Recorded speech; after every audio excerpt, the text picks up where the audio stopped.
So we're here with Jasmine Jones, and she's going to tell us about her URCAD research. Hi, Jasmine. Which is your capstone. Yes. Which is also your capstone. So this is my capstone project. My major is human-computer interaction in an international cultural context. And so this project is designed to kind of make it evident why we would need to evaluate technology in a diverse perspective. So this particular project is visualizations for the self-analysis performed in school older adults.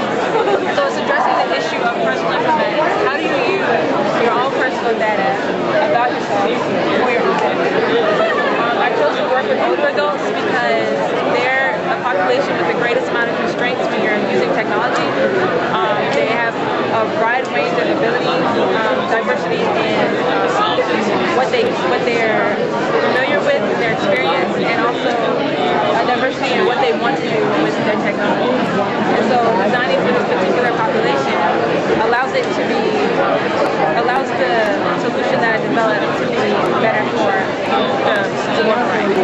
Now, when you first had your idea for your capstone, you wanted to work with people from other countries. How do you feel like an older population can relate to working with those from other cultures?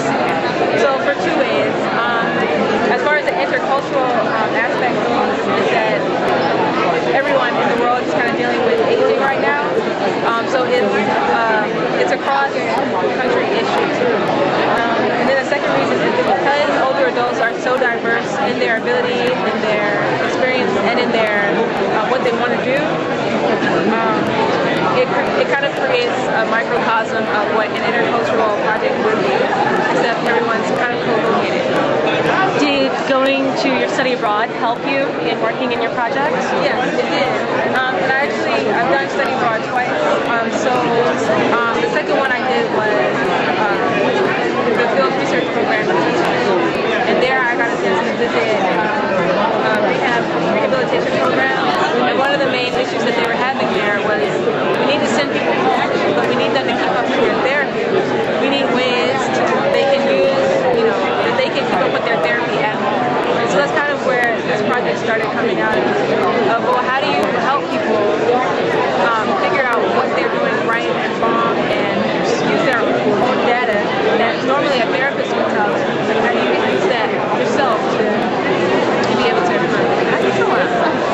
Okay, so I'm not going to ask you about bridging strategies, but I am going to ask you why take an interdisciplinary approach in this field? What's sort of the added value of taking an interdisciplinary approach as a researcher, as a practitioner in this field? Yeah, why isn't this just a computer science project? So this isn't just a computer science project, and it isn't just a gerontology project, and it definitely isn't just a visual arts project. The value of taking an interdisciplinary approach to this particular problem is because each of the three disciplines have priorities and values that make a better solution for this. So computer science cares a lot about data and how do you process data, how do you do interesting things with the data. Gerontology cares more about how do you improve the aging experience of people, and then visual arts cares about how do you perceive this information, how do you bring your own personal experience to bear on what someone else has created. And so kind of bringing those two and like crafting them, bringing all the different perceptions and then that's how this is. Is it easy to bring all those perspectives together? What are the challenges of intertwining or integrating all those perspectives? The challenge is that computer science cares nothing about people. And so that was the main challenge was bringing a discipline that doesn't have any overlap together. And so that's why I have three different disciplines instead of just computer science and gerontology, because they're so disparate in what the phenomena of the disciplines are, is that there needed to be some type of common ground, and so that's why I used visual arts as sort of a common ground to say that there is an issue that both of these disciplines care about, and that is how do you use information, but sorry, say that again. How do you what? How do you use information? How do you use information? And But- I see, and that's part of what's on this poster here. Yeah. Is the visual display of information? Yeah, the visual display. But it's more than just, from the art perspective, the display is all that matters. How do you make it beautiful and wonderful, and how does it make people feel? But a computer science and a gerontologist want to know, what are they going to do with it? How is it going to be useful? And that's actually what older adults care about. They want to know, what am I supposed to do with this? You know, so that's kind of how it all came together to really believe behind it. Can you tell me, I can't quite see the box over there, or my camera can't, but can you tell me about future directions of this research?